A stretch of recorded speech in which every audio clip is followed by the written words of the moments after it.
Okay, welcome.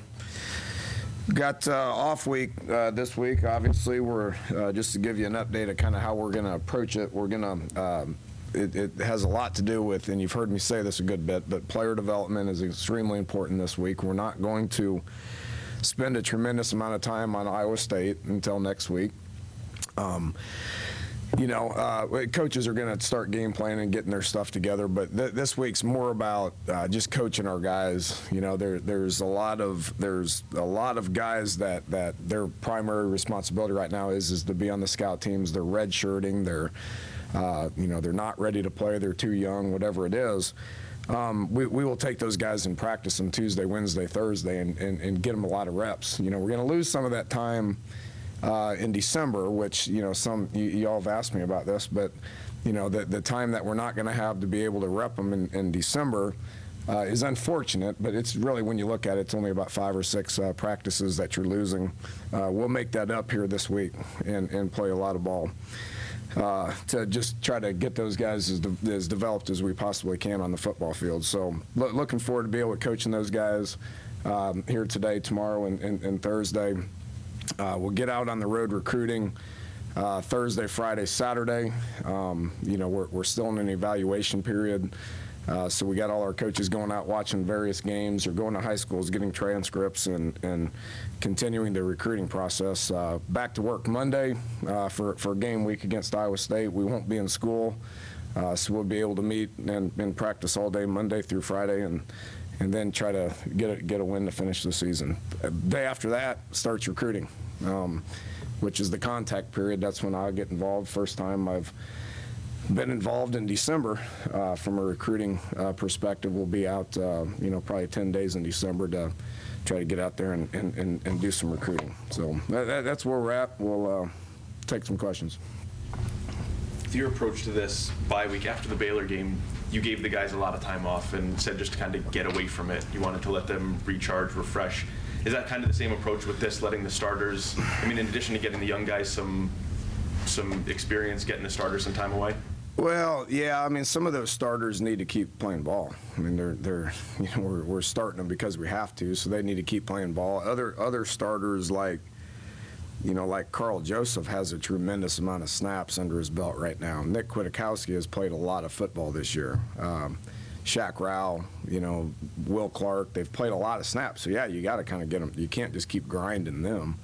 So we'll use that as to be able to rest some of those older guys. But guys like Dontrell Hyman, who hasn't played very many snaps, needs to keep playing ball this week. And that's just one example. But, and then, obviously all the redshirted guys and all the guys that are not redshirting but just not playing very many snaps, we'll practice them a good bit.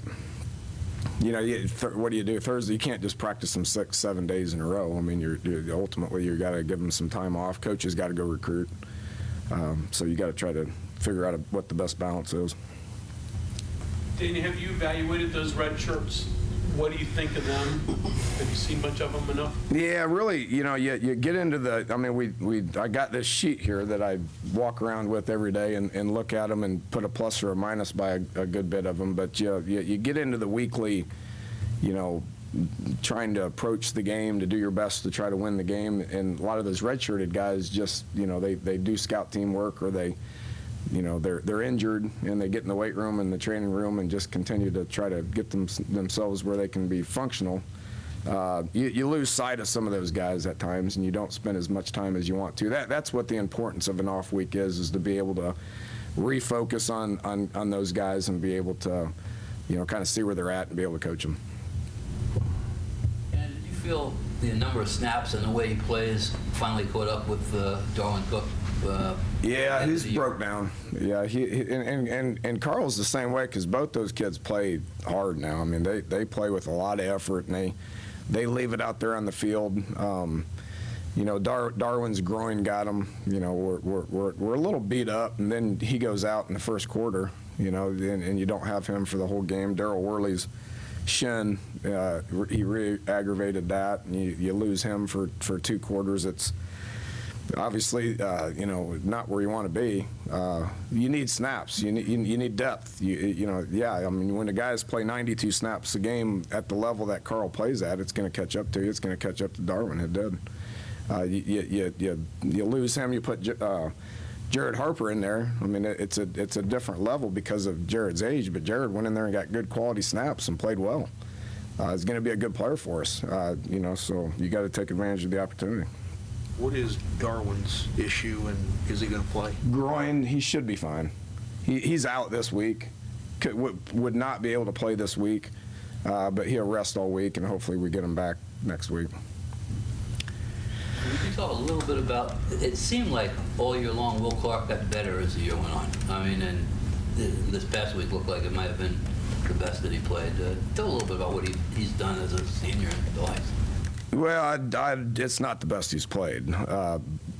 He not to say that in a negative way. He's played his way into being a potential very high draft pick. He's played very well. He's a guy that the snaps are catching up to him as well. You can't play at that level, at that position, 80-some snaps a game for 12 straight games without it affecting what happens. So. I know he didn't grade out like he's been in the past, but with that said, he's one of the guys that we obviously look to for leadership. He's a tremendous leader. He's got his degree. He does things right.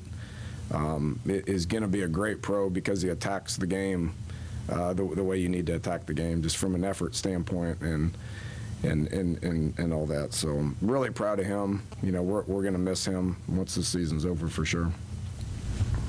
Dana, with your scout stuff this week and your young guy stuff, who plays quarterback for you?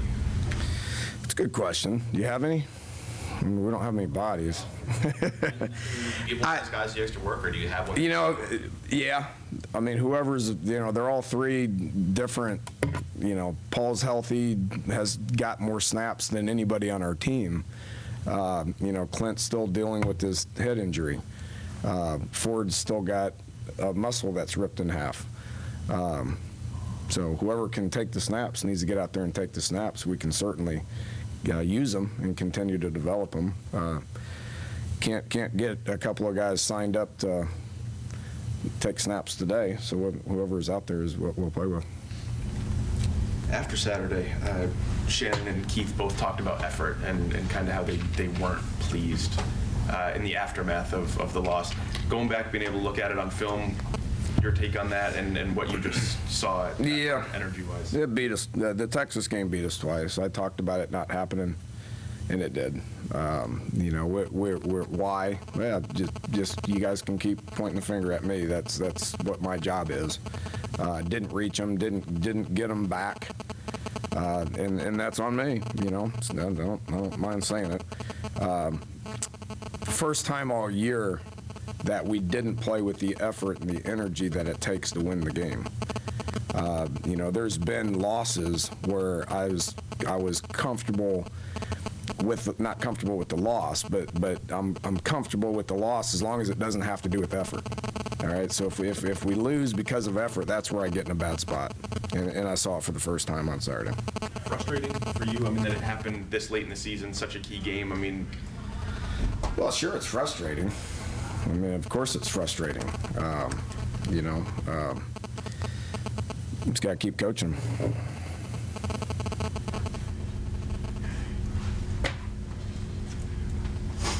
Have you talked to Oliver since? Did you guys have a state of the union between? Not yet. No, not yet. We visit a lot. He's my boss, so we're going to talk a good bit. So. He understands where we're at and understands where the program's at and understands what it takes to be able to get it better, and we're working hard on that.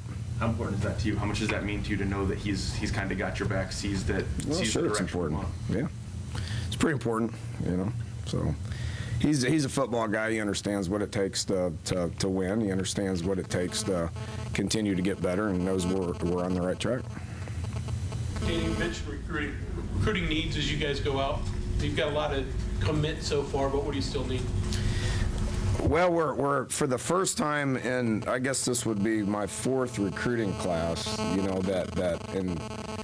you know, the first one was 3/4, you know, done before I got here, selling the Big East. The second one was, you know, half done selling the Big East, and then half of it we could start talking about the Big 12 for the first time. And then last year was 100% talking about the Big 12. This year, for the first time in all 4 classes, if we meet our quota, which is 25, you get 25 a year. If we meet our quota on 25, we're over our scholarship limit. So that's the first time that's been a potential to happen. So the depth is building. You know, the numbers are getting right. You know, you don't want to lose guys, but you know, the fact of the matter is if guys don't go to class, they fail out. You know, if guys socially don't do the right thing, they're going to get kicked out. You know, so that just happens when you're dealing with 100 kids on your team. More than likely, we'll lose a couple for a variety of reasons. I'm comfortable being able to go out there and get to 25 because we're 3/4 of the way there now, to the point to where we'll have a full roster for the first time since I've been here. You mentioned retention. How important is that? Because it's been an issue for you, and not only for players, but also your assistants. I mean, you've had a lot of turnover there. It's an issue everywhere in college football. I mean, retention is something that you want to focus hard on, and we do want retention. You know, from a coaching perspective, it happens. I mean, it's probably not going to not happen, just if you look at the odds of how it is.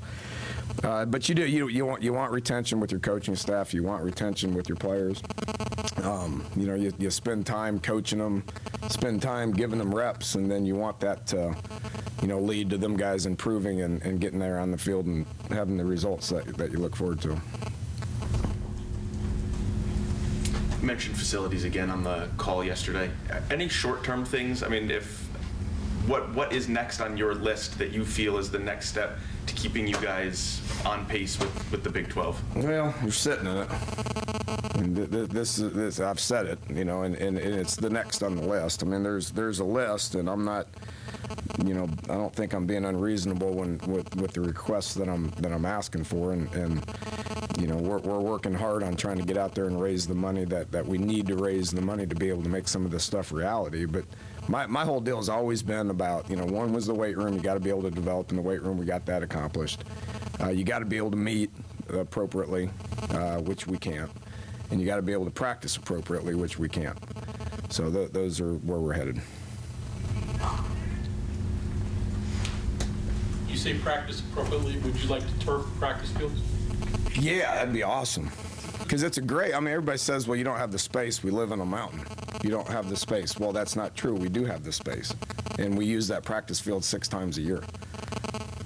So it's, I mean, what are we doing? You know, you shouldn't have to practice in your game field.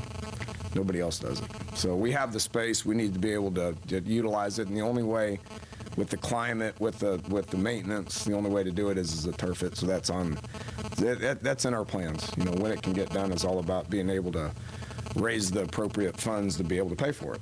You don't have a problem with giving up the grass for the few times that you need it? No, I think that's very overrated.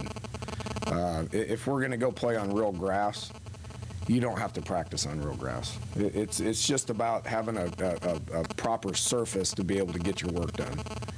And you know, if it's real grass, that's fine. I'm comfortable with that as long as it holds up. Right now, that grass can't hold up.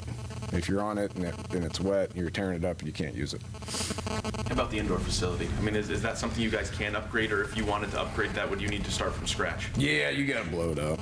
I mean, if you want to use it the way people want to be able to utilize your indoor, which is from, you know, safety is key. You know, you don't want to be able to, you know, you need runoff, and you need a proper length, and you need the, you know, if you want to do the kicking game in there, you have to go a little bit higher. So it's dysfunctional. We use it for some off-season stuff, but needs to be a little bit more functional.